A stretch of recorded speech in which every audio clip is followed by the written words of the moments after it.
Well, a few years ago, the left-wing London Guardian newspaper called Sweden the most successful society the world has ever known. Ooh, that does sound like hyperbole. Certainly today it does.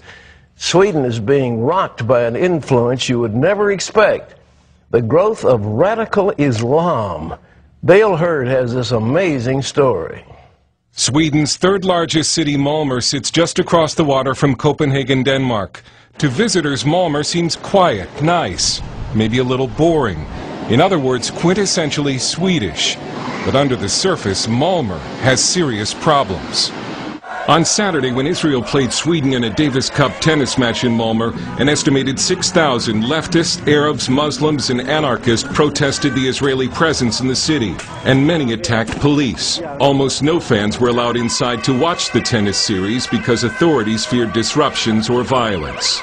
Massive immigration has made Malmö today 1/4 Muslim and stands to transform it into a Muslim-majority city within just a few decades. One of the most popular baby names is not Sven, but Mohammed. Pork has been taken off some school menus. Want to learn to drive? Here's Malmö's own Jihad Driving School. And despite Malmö's usually placid appearance, this experiment in multiculturalism has not gone well. This is the Rosengård area of Malmö, a housing project where the radicalization and crime have exploded, and fire and emergency workers will no longer enter without police protection. Immigrant unemployment in Rosengård is reported to be 70%. An immigrant-fueled crime wave affects 1 of every 3 Malmö families each year. The number of rapes has tripled in 20 years. And the crime wave has only accelerated a Swedish version of white flight from the city. Malmö has been so accommodating toward immigrant Muslims that a local Muslim politician and imam has even declared that the best Islamic state is Sweden. But don't ask Malmö's Jews to give the city the same glowing assessment.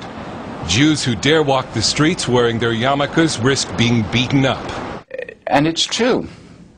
Jews cannot walk in the streets of Malmö and show that they're Jews. Lars Hedegaard lives across the water from Malmö in Copenhagen, where he was a columnist for one of Denmark's largest newspapers.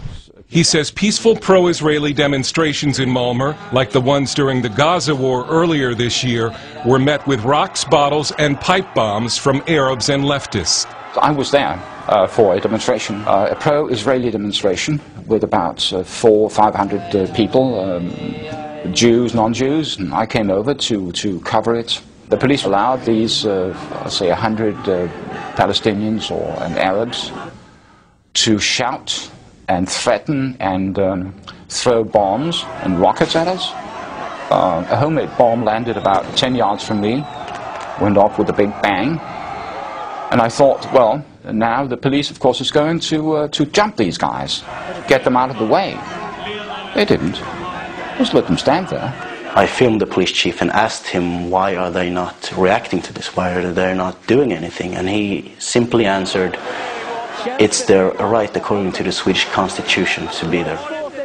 We apparently did not have the same right because we were forced out of there. So. Swede Ted Ekeroth helped film the Arab left counter-demonstrations. He saw Arabs throwing rocks at a 90-year-old Holocaust survivor.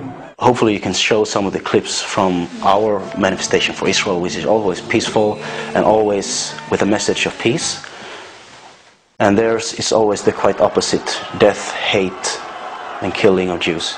And like all over the Western world, Arab and Muslim immigrants, along with some leftists and anarchists, have formed a political alliance against Israel and Jews. They demonstrate together, and in Sweden they vote together. Muslims and Arabs are a core constituency of the left. The immigrant issue is a big reason the right-wing Swedish Democrats are the fastest-growing political party in the country. Mattias Karlsson is the Swedish Democrats' press secretary. In many parts of Sweden, people are, as I said, fed up and they've been pushed too far and they want to make a stand. But the Swedish Democrats, who stand for traditional Christian values and limits on immigration, have been stigmatized by the Swedish media as fascist and bigoted. The media has tried to portray us as extremists, racists. We're almost inhuman. Eric Almqvist, national youth leader for the Swedish Democrats, faces regular death threats and was almost killed recently in a left-wing knife attack. The multicultural system in Sweden has polarized the society. We have an ethnic polarization, we have also a political polarization. Hedegaard says as Malmö goes, so goes Sweden. I think the best prediction is that Sweden will have a Muslim majority by 2049. So we know where that country is going. CBN News was unable to get a response from Malmö's mayor, Ilmar Reepalu, but he told a Swedish publication he does not think anti-Semitism is greater in Malmö than in other Swedish cities, and said that harassment of Jews is, quote, not good. CBN News asked a number of Malmö Jewish leaders to appear on camera to discuss anti-Semitism. They all declined, with one saying it would only make the situation worse.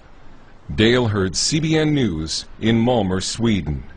Thanks, Dale. I was in Stockholm last summer, and of course it's a very beautiful, very peaceful city, and Sweden is a peaceful country. They have been socialist, but now they're moving to a more democratic, less oppressive kind of tax regime. And to see this happening, the problem is Europe has given up its traditional Christian mooring. You look at the Swedish flag, that's a cross on that flag.